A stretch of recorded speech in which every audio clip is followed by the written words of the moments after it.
नमस्कार, हिंदुस्तान 9 देख रहे हैं आप और मेरा नाम है तुषार श्योरा। मिल्कीपुर की जीत के बाद 27 के लिए पिच हो गई है तैयार। जी हाँ, बिल्कुल। देखिए, सवाल उठना लाजमी है क्योंकि मिल्कीपुर विधानसभा उपचुनाव में जिसमें कांटे की टक्कर का चुनाव बताया जा रहा था, जिसमें सारे जातीय समीकरण समाजवादी पार्टी के पक्ष में जाते हुए दिखाई दे रहे थे, ऐसी सीट पर सारे जातियों की सीमाएं तोड़कर बीजेपी को छप्पर फाड़ जीत मिली है। जी हाँ, बिल्कुल। देखिए, आपको बता दें, बीजेपी प्रत्याशी चंद्रभान पासवान को जो है वो 61,000 से भी ज्यादा वोटों से जीत मिली। ऐसे में बीजेपी कार्यकर्ताओं का हौसला हाई है, जोश हाई है। उनका कहना है कि 2027 में भी बाबा जो है बिहार के बाद जो चुनाव होने हैं वहां पे यूपी में एक बार फिर से एंट्री करने वाले, यानी कि जीत की तिगड़ी बनाने वाले।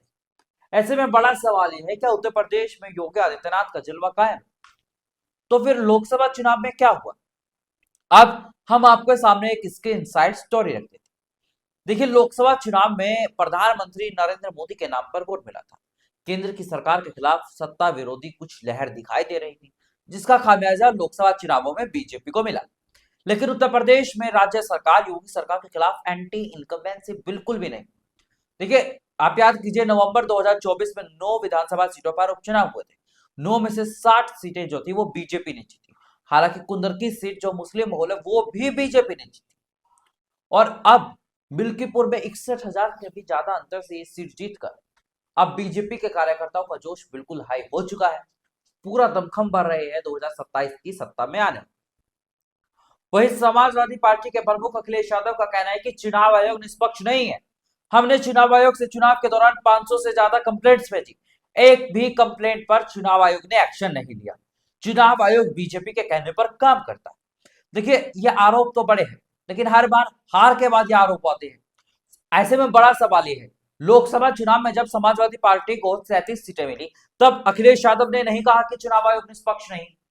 तब नहीं कहा उन्होंने कि चुनाव आयोग गलती करता है।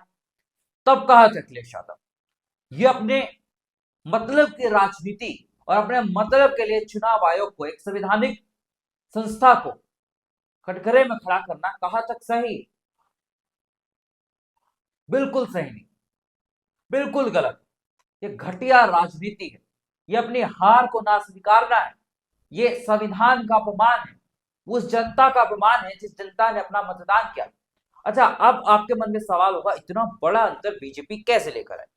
देखिए, 2022 के विधानसभा चुनावों में मिल्कीपुर में 52% मतदान हुआ, लेकिन विधानसभा उपचुनाव में 66% मतदान हुआ। इनकी वोटर टर्नआउट 14% का बढ़ता हुआ दिखाई दिया।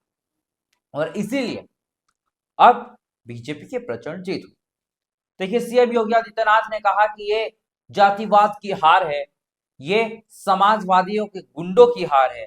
समाजवादी पार्टी से दंगाई करने का काम करती है। समाजवादी पार्टी बिटिया के रेप पर भी सियासत करती है। यकीनन आरोप बड़े हैं और ये आरोप समाजवादी पार्टी को छुपे जरूर हो।